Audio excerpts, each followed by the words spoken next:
Hi Pisces! This is Pisces Hub. Welcome to my channel. So for today's video, gagawa tayo ng daily reading for Pisces para sa araw na ito. Okay, so alamin natin kung ano yung magiging gabay, advice ng ating tarot card for Pisces sa araw na napanood niya ito. Okay, this is a timeless reading, Pisces. So kahit anong araw, buwan, taon mo ito napanood, basta tugma, take lang. Okay, so reminder lang na ito ay general reading po. So, pwede pong mag-resonate sa'yo, pwede pong hindi.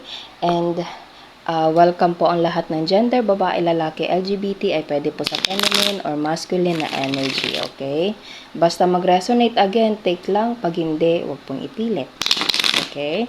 So, alamin natin kung ano yung mga posibleng mangyari for Pisces sa araw na napanood niya to, mga gabay, mensahe ng ating tarot card for Pisces sa araw na ito. Ano po yung message niyo po for Pisces? Sa mga Pisces na nanonood ngayon, ano po yung mga posibleng mangyari? Mga gabay niyo po sa kanila sa araw na napanood nila ito.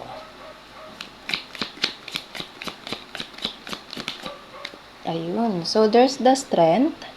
Okay, naririnig ko yung word na courage or you're dealing with someone na may Leo sign. Okay, so there's something na parang na ano ko yun, yung word na bond. Okay, it's getting stronger, Pisces. So pwedeng you're in a relationship, connection, partnership na it's getting stronger. Okay, it's getting like parang ano lang, parang yun nga, stronger. Kumbaga, mas nagiging higpit, mas nagiging malakas, mas nagiging matibay, yung pagsasamahan, yung connection nyo sa taong ito or sa mga taong ito or sa sitwasyon na ito, Pisces. Okay? So, ano pa? Ano po ito? So you're dealing with someone na Leo or another Pisces or pwedeng ikaw, obviously si Pisces or ikaw si Leo tas you're dealing with someone na Pisces or Leo, okay? So, there is something na, pinagdaanan nyo Pisces, okay? May mga pinagdaanan kayo, ups and downs, and yun yung parang nagpatibay sa inyo. Okay? Pwedeng ito ay sa family, pwedeng ito ay sa workplace, mga katrabaho mo, okay? Mga kaibigan, loved ones, okay? Asawa, boyfriend, girlfriend, fiancé, or kung sino man, na kumbaga, sa damo natin dito, ang daming mga nangyari, mga, as I said nga, ups and downs sa buhay, and kumbaga, it makes your connection stronger, Pisces, okay? Mas pinagtibay ito ng panahon, ganun, okay? So, ang ganda lang. So, ano pa? Ano po ito? Ano pa yung mga posibleng mangyari? Pwedeng you're dealing with pwedeng meron kayong connection sa aso. Okay, kasi meron tayo dito parang dog, Pisces, ayan, no? Tapos dito, although this is a lion, pero mukha siyang dog, Pisces, okay? So, pwedeng meron itong connection sa dog. Pwedeng meron kayong alagang aso, Pisces, okay? Or, pwedeng you're in a parang year of the dog. Okay. So, ano pa? Ano pa po?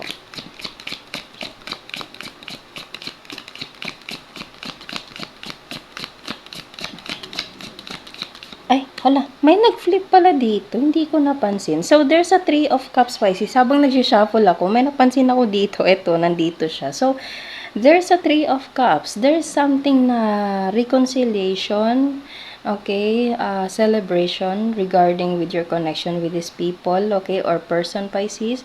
The strength and the moon, then there's the 3 of cups, okay. So pwedeng yun nga, it's getting stronger, okay, sa inyong dalawa or sa inyong lahat, Pisces, and nagkakasayahan kayong dalawa. Ba't ko sinasabing dalawa?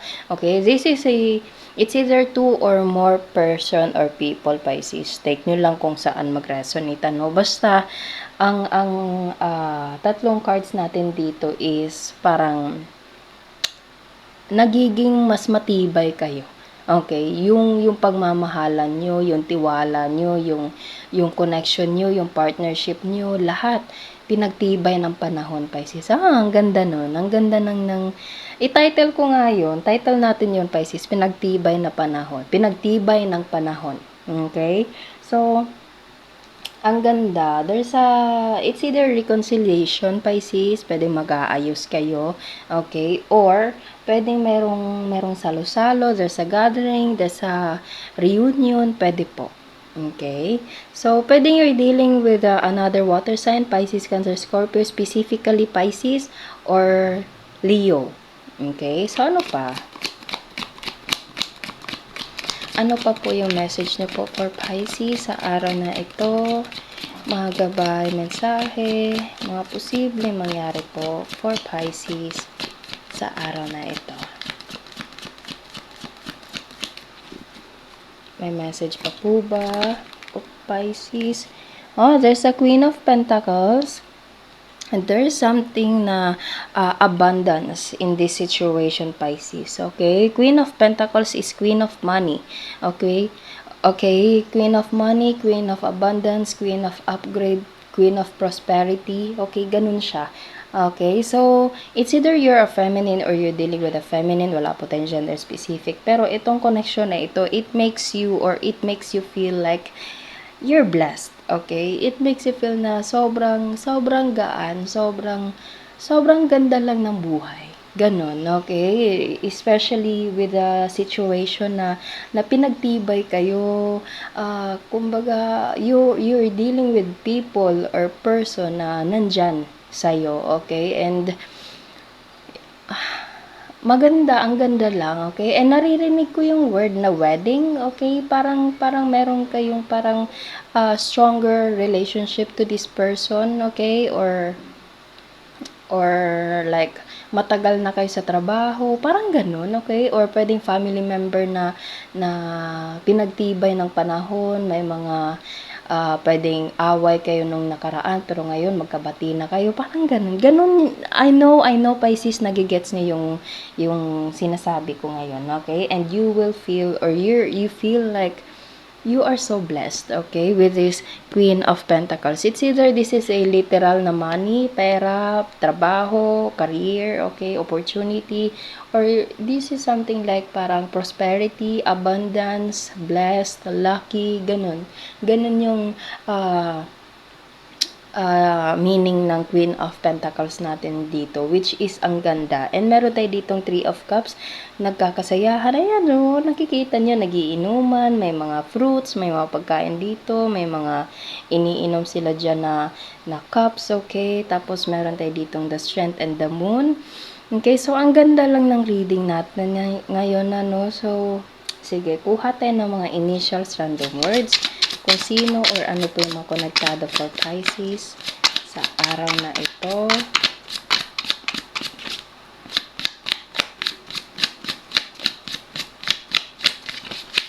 Okay. There's the moonlight. Meron tayo ditong moon, tapos merong moonlight, Pisces. So, pwedeng ito yung merong connection sa gabi, nighttime. Okay. Naririnig ko yung word na iniisip ka sa gabi, Pisces. Pwedeng ikaw yung nag-iisip or you're dealing with someone na iniisip ka sa gabi. Pwedeng ganun. Okay, so ano pa?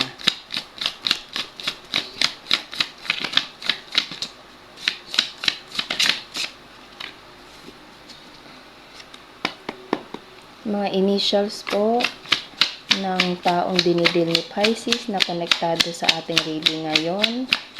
Mga random words na posibleng message sa there's a letter G. Okay. Brunette. 6 flower K.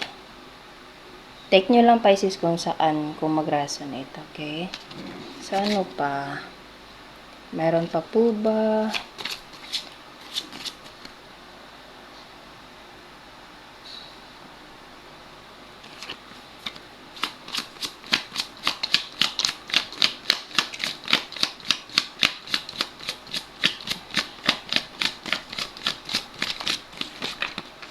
There's a Q, K, G, and Q. Tapos moonlight, flower. There's a number 6, brunette.